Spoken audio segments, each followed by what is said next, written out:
That's not the purpose of this portion. The purpose was to discuss how the reticle changes in size based off of where the magnifier is in relation to the reticle and the target. First focal plane is ideal if you're trying to mill out targets, especially for long range, but a second focal plane, in my opinion, is absolutely superior than a first focal plane if we're talking about close quarters. If I kick in a door in a low light environment and I want to engage a threat or a target in a house, low light, I want a big reticle, not a small, tiny reticle.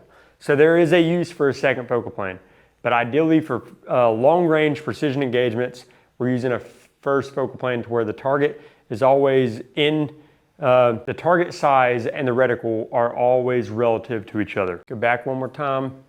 Next thing we're gonna talk about is magnification range. As we said, that second focal plane is always going to be large, and it may not be relative to your target size. However, if you're trying to mill out your target to figure out how big it is, you're probably going to be zoomed in all the way.